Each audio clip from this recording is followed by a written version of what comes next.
Ny fitahina araka ny soratra masina riavana no ianarantsika amin'izao Alahady faharoa izao. Raha mamaky ny perikôpantsika amin'ny teny ity sika amin'izao Alahady natokana hitrosoana ambavaka ny fikambanana mampely baiboly sy tenenitsika ihany koa moa zany hoe Alahady ny baiboly. Dia izany fitahina izany no resahantsika miresaka betsaka an'izany ireo perikôpa novakiana tamin'ity anio ity ireo. Saingy indao ifampiarapitsy aravana amin'ny fiarabana apostolika ny epistily fahatelo nosoratany Jauna fahatelo. Ndao jereva hoe Jauna fahatelo ka ny andininy faharoa. Jauna fahatelo andininy faharoa. Io zany tsy fiteny hoe Jauna fahatelo toko voalohany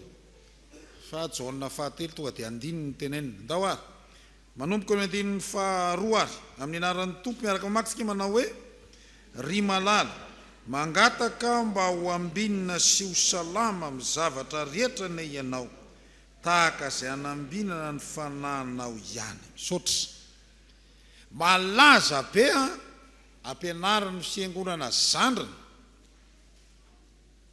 fahavoizina ihany koa any amin'ny sekta maro samihafa any ny antsona hoe théologie ny fanambinana na le antsona hoe théologie de la prospérité. Amin'ny teny ity sika dia hianatra ny atao hoe fitahina dia ho hitanareo tsara hoe izany resahana théologie de la prospérité zany mihoatra no nomen'Andriamanitra ka indraisiko avy amin'Andriamanitra. Satria le théologie de la prospérité nahazo tomobile, nahazo trano, nahazo grady, nahazo vola. Dia hitanao tany amin'ny télé zao hoe hatramin'izay nivavahako teto amin'ity fiangonana ity dia efa 5 zao ny tranoko. Azonareo ve ilay izy? Ataovy malava moa, ataovy séré moa leka moa na betsy leo izay. Ka raha vola sy arena ny tadiavinao mahazo betsaka lavitra anao any amin'ny devoly. Raha zay fotsiny fa mihoatra lavitra noho izany nomen'Andriamanitra anao, mihoatra lavitra noho izay verina ho théologie de la prospérité, mihoatra noho izay prospérité na ny fanambinana amin'izao taona vaovao zao. Engane mba ho taona hoana ny toy fanambinana tsy dia hiditra lala amin'izay tsika. Ny hevitry ny teny hoe fitahina ry ava iainga amin'ny teny fototra mihitsy izany hoe tsy amorona eto fa zao soratra masina ihany. Ny teny fototra baraka, zay ny teny fototra. Dio ilay ampiasaintsika hoe hafa baraka. Dia tsy mety zany raha sanatrianao zany hafa baraka dia diram-baraka tsy mitovy ny teny hoe ny diram-baraka sy ny hafa baraka. Ny diram-baraka niditra le baraka, niditra le fitahina. Azonareo ve ilay izy? Ka tsara ny diram-baraka fa ny loza dia ninona? Ny hafa baraka. Zay aloha zany anankiray. Ny baraka dia tselatra ny dikany, tselatra fa avaratra ny andro, le manjelanjelatra iny zany. Fa nentina nilazana ihany koa ny mpitaritafika kinga sy mahay tamin'ny Israelita. Ary anisany natsoina hoe baraka i Dawida na iza zay i Davida na malala moa dika ny teny hoe Davida. Ao amin'ny testamenta taloha amin'ny ankapobeny ny voambolana hoe baraka dia azo dika hoe mitahy na fitahina ary ny antsoina hoe bereka sampateny avy amin'izany ihany zany. Dia ilay Andriamanitra mihitsy Jehova mihitsy no nitahy, Jehova no manome fitahina. Teny anankiroa nitambatra zany io berek sy ny Yah. Le Yah moa zany dia Jehova, Yahve sy ny sisa sy ny sisa. Ka raha miteny zany tsika hoe bereka fitahina, Andriamanitra manome fitahina. Ary tsy vitany hoe Andriamanitra mitahy ihany fa Andriamanitra manome tsodrano. Manome inona hoe azo lazaina hoe le raha miresaka an'lehibe dia milaza ranonorana milatsaka amin'ny hadivory amin'ny lavaka anankiray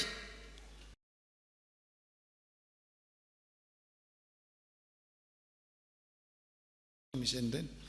le nadina le tany a dia misy rano miandrona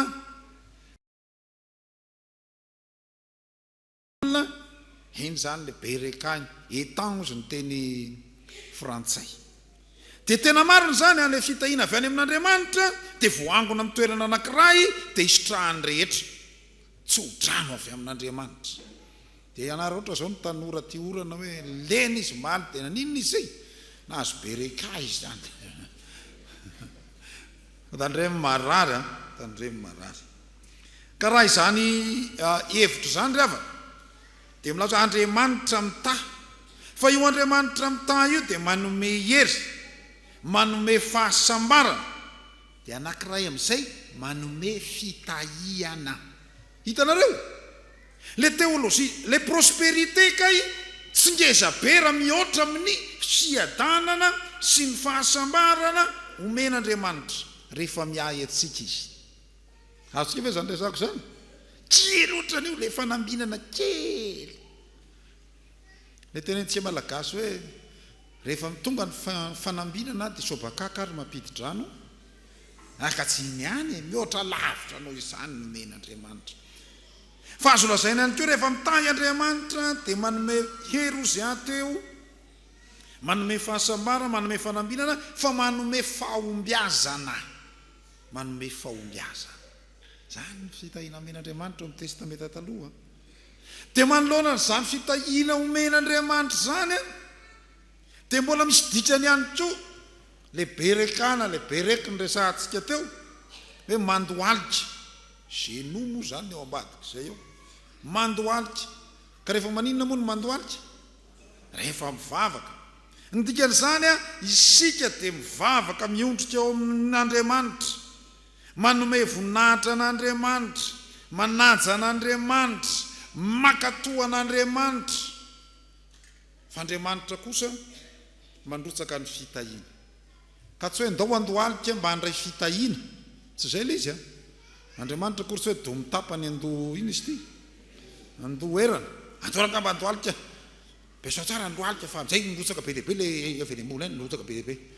tsy zay le izy ndao anao fa folo-karena fa zay moa le onsohatra masina re malakiry fa fiainana iainantsika zany Andriamanitra mandrotsaka ny fitahiny fa isika koa miakohaka sy manome voninahitra an'Andriamanitra. Fa tsarovy ry avana fa mifandray sy mifamatotra amin'ny fanekena atao amin'Andriamanitra fifanekena amin'Andriamanitra sy ny olona ny fanomezan'Andriamanitra ny fitahiana tsy afa misaraka amin'ny fifanekena ataon'Andriamanitra. Tadidinareo tsara Abrahama nanaovan'Andriamanitra fanekena ahamaro ny taranaka tahaka ny kita na tahaka ny fasika dia io Abrahama mifikitra amin'Andriamanitra vita fihavanana amin'Andriamanitra ka ny olona vita fihavanana amin'Andriamanitra dia omen'Andriamanitra tsy ho drano omen'Andriamanitra fitahiana ary ny dikany anankiray ihany koa ry avana raha ny testamenta taloha tanareo amin'izany ny abetsahany dikany fa ny dikan'ny fitahiana dia cadeau fanomezana zany ny dikany rehefa ny versera dia manome ino isika manome fitahiana zay le izy manome fitahiana manome cadeau dia Andriamanitra zany manome inona atsika foana cadeau ka tsy voatery fiara ihany tsy rehetra misy nanipoko ny tompo tato amin'ity fiangonana ity izay dia nahazo trano anankisivy tsy izay ry avana trano anankisivy dia ahoana zany ry pastera tsy manana tapa-briky iray ry tsy hanananay na izany lazay nareo tsy mahazo fitahiana tsy marina zany tena mahazo fitahiana zany ne io dia kivy zay tsy nahazo zany samy nangataka ihany ny ray nahazo sivy ny ray naninona dia le tsy nahazo zany tezitra zany angaty hivavaka vao maly azo misy an'izany so orinana re anay maly dia zao no teny'le mivavaka tany amin'le fiangonana hafahafa tary zany le olona dia lasa pastera tao mihitsy dia vao niala tany izy dia mifindra ry amin'le ray ry dia nanontaniako izy fa naninona ho anareo no mifindra ry amin'le ray ry indray dia nivaly teny hoe tsy manambona anay le fiangonana tatsy hainareo dikala tsy nanambona anay tsy nazahoana en'ity le fiangonana tatsy dia mieritreritsika zany fa ny endriky ny fitahina amin'ny testameta taloha ihany koa raha miresaka tsika dia zay le resahany le prospérité zay le fanambinana tahiry aranofo mahazo tahiry aranofo anao zany tiana le tahiry aranofo omen'Andriamanitra ny olona fa avokara taranaka maro amin'Jiosy zany fitahin'Andriamanitra zany taranaka maro zay no itenenan'ny pastera tiana foana antsika io aza mba feperany zany ho any zaza ateraka ahoana tsara hoe ny anay ary efa tsy fidiny ao ve fa io moa no men'Andriamanitra dia raisina mpitiavana ary tena kasitrahana ny tompo ny anarana anomaninay ary telo zay raiviny arivo ainanapony raha omeny faharoatsika ranaiviny arivo ainanasana ary raha omeny fahatelo tsika ranaiviny arivo ainana ranto tsisy na ranto sonona zay zany le tsy fitiavan'Andriamanitra zany fitahina omen'Andriamanitra zany tahiry aranofo dia zay le manahirana amin'le théologie de la prospérité mijanona fotsiny eo amin'le tahiry aranofo fa misy koa mitahiry ara-panahy misy ny tahiry ara-panahy fitahiny zany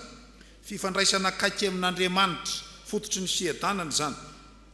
fahalalana ny sitrapon'Andriamanitra reny sakrameta raisitsika reny fahasoavana be dia be tsy tambo isaina omen'Andriamanitra anao ary mamaritra ny atao hoe sakrameta isika dia fandraisana ny fahasoavan'Andriamanitra tsy hita maso aseho amin'ny alalan'ny famantarana hita maso vainkatekomenina tsianjery zany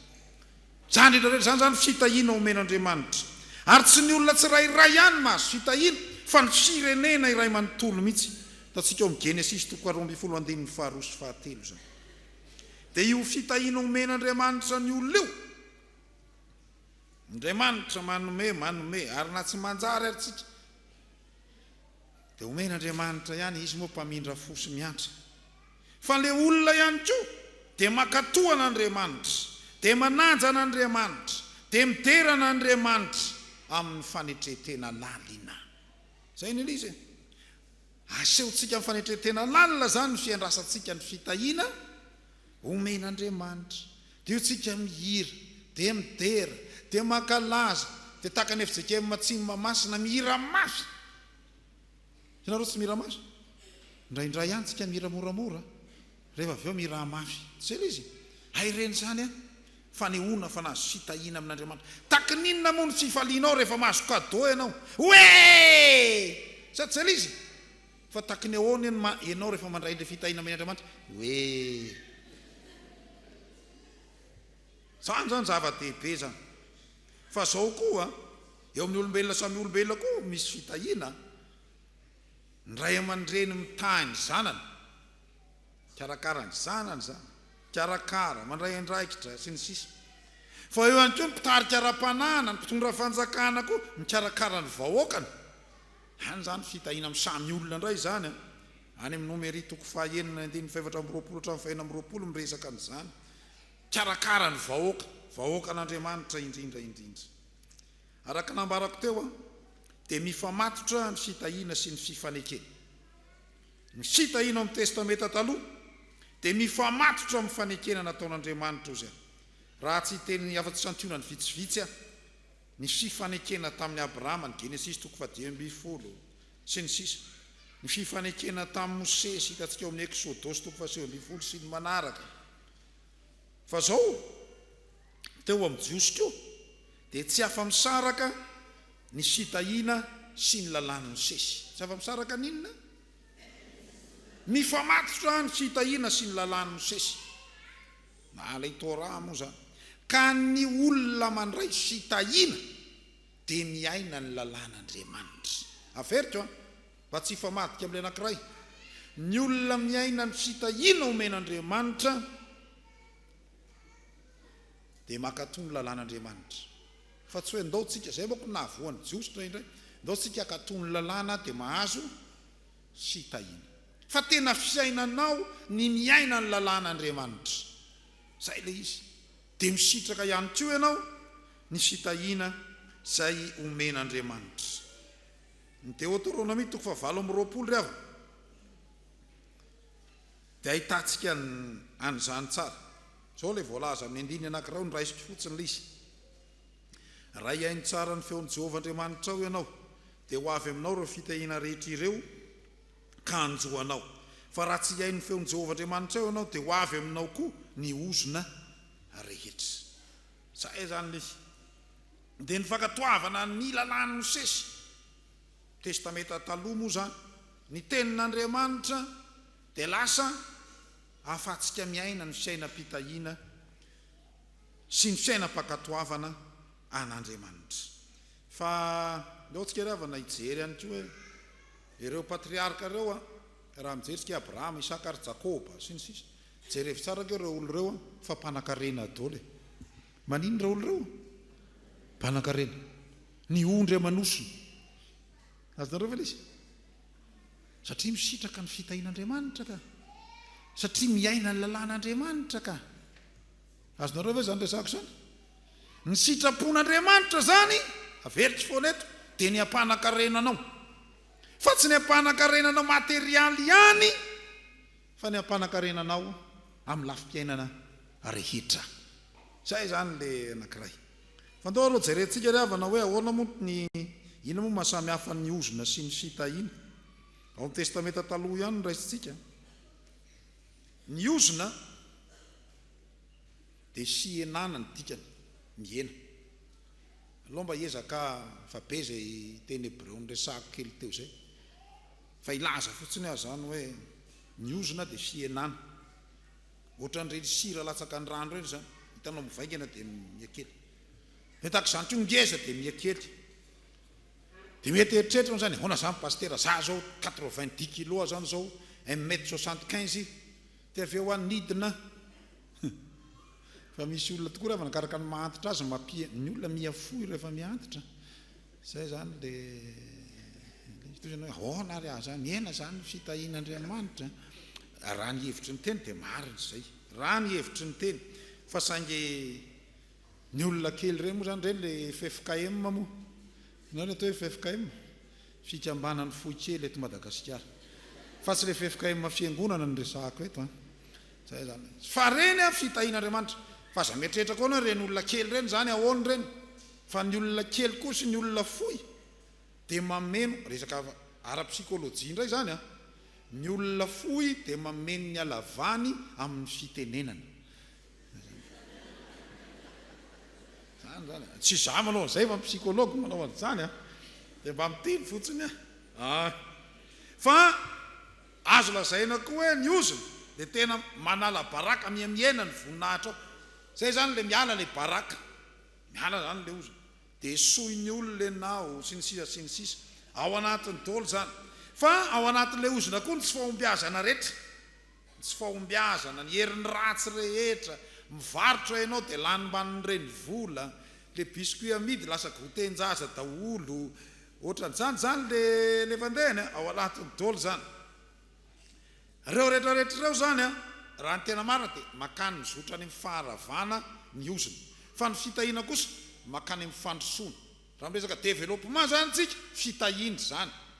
dia zareo tsara ho resantsika eny amin'ny testamenta vaovao ny endrika isehon'ny fitahina fa io fitahina io dia mety ho very mety hiala mety ho rava zay le ozona resantsika fa zao ilaina ny mibebaka miverina amin'Andriamanitra itsika ny tantara faharoa 7:7 mba hatokatsika ho sitrana ny sitrana zany dia fitahin'Andriamanitra zany andray ny fitahin'Andriamanitra dia ny ozona moa zany mety ozona ara-toekarena saika moa zany na mahazo amin'ny Madagasikara ty ve ozona moa zany sa manao akory sa ny amboako zany miala amin'ny andro rajoelona miala amin'ny andro dia miditra amin'ny rajoelona indray ohatran'izay le fiainam-pirenentsika ndraindray na miala amin'ny rajoelona dia miditra amin'ny andro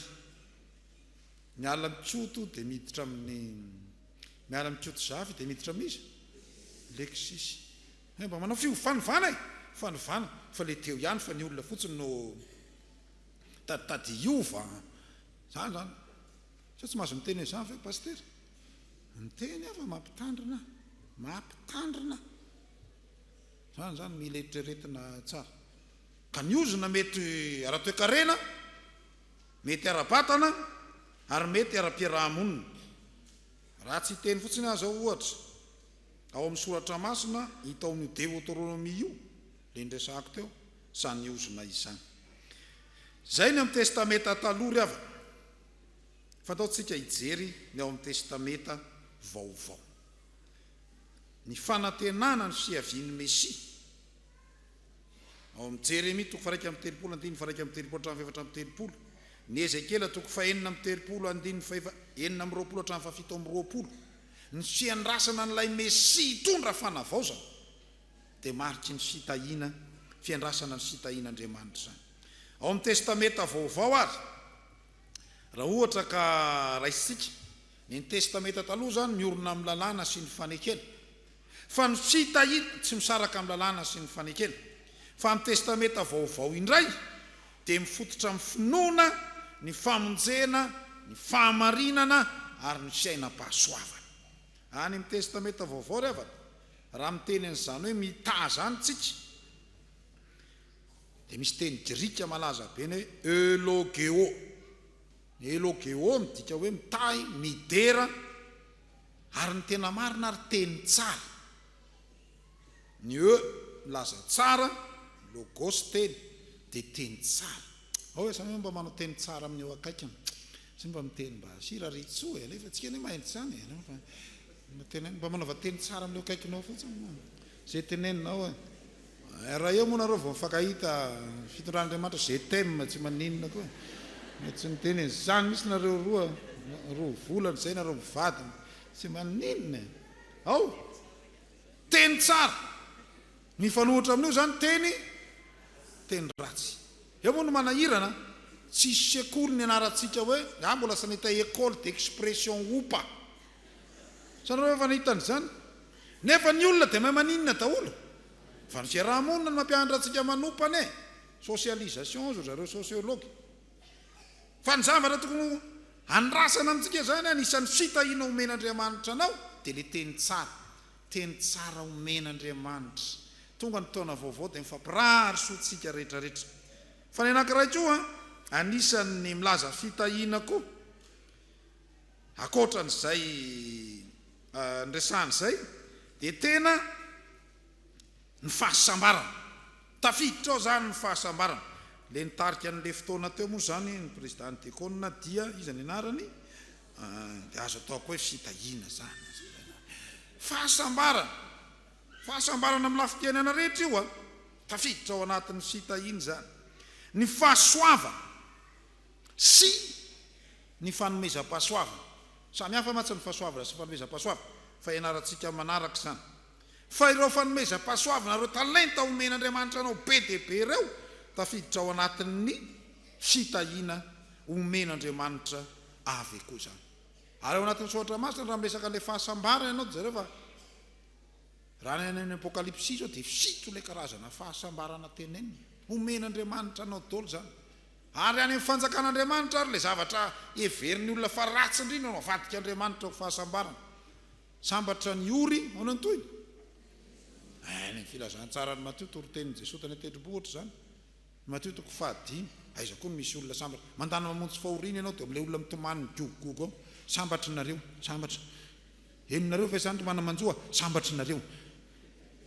mozy an-tany ianao mivoaka fa ianao mitsaka mba namisavy zay ny le izy kanefa marina ane le izy marina ane zany marina zany fahasoavana omen'Andriamanitra fa zao ry havana Jesosy Kristy no fitahiana voalohany sy faratampony raha mamaky ny asa soratry Paoly isika ao amin'ny asa soratry Paoly dia Jesosy Kristy ny fitahiana Jesosy Kristy ny valim-bavaka ary izy no fitahiana faratampony ny fitsanganan'i Jesosy Kristy tamin'ny maty ane no pirofo anehoan'Andriamanitra fa manome inona izy fitahiana manome fiadanana fandresena ny fahafatesana fa tsy zeny anao hoe meo trano meo bisikileta meo tomobile dia zany aizany tianao ary ao za mieritreritra aizany tianao omena building anankitelo anao any États-Unis ny roa any Canada ny ray sa hitsangana amin'ny maty aizany fitahina metimety aminao raha tsy maintsy hoe samy mifidy fantaro misy tenao ka ny izy anakiroko izy telo koa azanao fa rasaina mifidy ianao io le tahakany hoe aizany tianao ho sitrana mody eny trano tsy mihinana paracetamol tsony mody eny trano afaka mitsangana sa amindran'Andriamanitra fo aiza reny tiatsika fa lefa mindrapoman'Andriamanitra ne fahasitranana koa azonareo ve le izy ary zany ny mazava-dehibe ny fitahina ao amin'ny soratra masina ny finoana Jesosy Kristy no antoky ny famonjena sy fitahina omen'Andriamanitra araka zany ary io famonjena omen'Andriamanitra tsika io fitahina io ry avana zay le izy dia zany mahatonga ny olona hoe ao aminareo tsy mba misy valim-bavaka mihitsy aty aminay ihany misy valim-bavaka dia le Fjkm sasany koa mikipo ny maso ay tsy mbola nahita mihitsy sorany tsy hitany voamasonao reo azonareo ve zany resahako zany misy fitahina ao amin'ny Fjkm sa tsy misy fanao vakina eto ary misy zato isa misy tsy mahitany mihitsy satria efa miiba ny fijerinao dia miiba hatrany ianao dadalain'ny olona re midoboka aponga re am'izay anao aty misy fitahina alleloia nareo hoe mahalala tsara zany le pasteranareo aritanareo sanandro hoe fa fitahinana io ao anatin'ny fikambanana tsony hoe FSP ianareo ny atao hoe FSP fikambanany sisapaty fa fitahina omen'Andriamanitra anao zany samy hoe mba mitanisa ny fitahina ary zany ny ataon'ny mpanao salama ny asa lehibe mitanisa ny asa lehibe ataona samy mba milaza amin'ny akaikiny hoe zao no mba fitahina azoko ao samy mba miteny amin'ny akaiky indray ary ino mba fitahina azonao zao mba ilazao amin'ny akaiky fotsiny fa ilaza aminao fa misy olona tsy ahita ho lazaina eo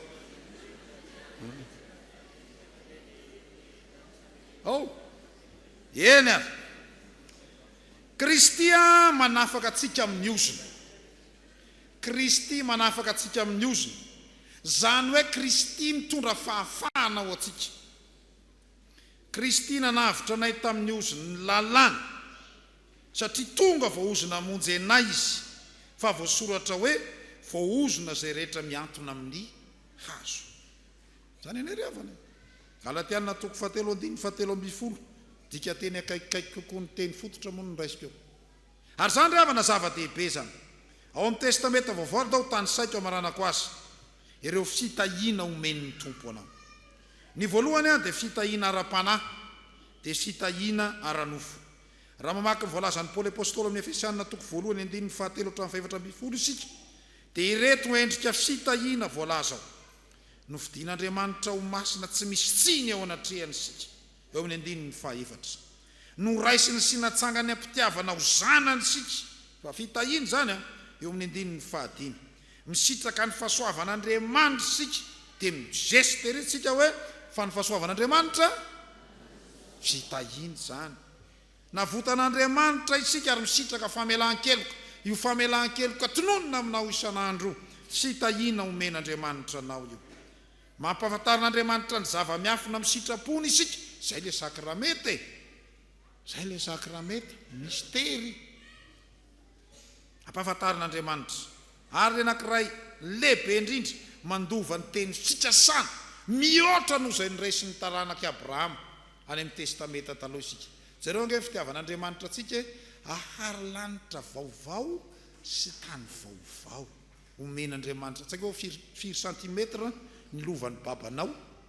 4 cm ny lovan'ny men'ny endrinao misy tsy manana lova mihitsy ety tany fandeha mboatra fitoerana ho anareo aho fitahina omen'Andriamanitra tsika zany fa nisan'ny fitahiana omen'Andriamanitra amin'ny testamenta vaovao ny fahasambarana. Sambatra, midikany hoe sambatra tsy midika hoe manan-karena ihany araka ny fijeriny izao tontolo izao, fa tena manana fiainana feno sy maharitra omen'Andriamanitra, fiainana lavorary omen'Andriamanitra tsika izany. Ny salamo ny Mateo 5 milaza n'izany tsara. Ary io fitahiana io dia omeny Jesosy Kristy ho an'ny olona rehetra ihany koa. Omena. Ary zay le vaovao mahafaly. Zay ravana le vaovao mahafaly omen'Andriamanitra tsika. Feny ravana. Ny tao amin'ny testamenta taloha dia tena fitahiana azo lazaina hoe saika amin'ny lafiny materialy no ambara amin'ny fankatoavana ny lalàna sy ny fifamatora-piainana amin'Andriamanitra. Fa ao amin'ny testamenta vaovao kosa ny fitahiana mivelatra amin'ny lafiny rehetra ka ny fiainana feno atolotr'Andriamanitra anao. Manomboka eto mitohy any amin'ny fitsanganana amin'ny maty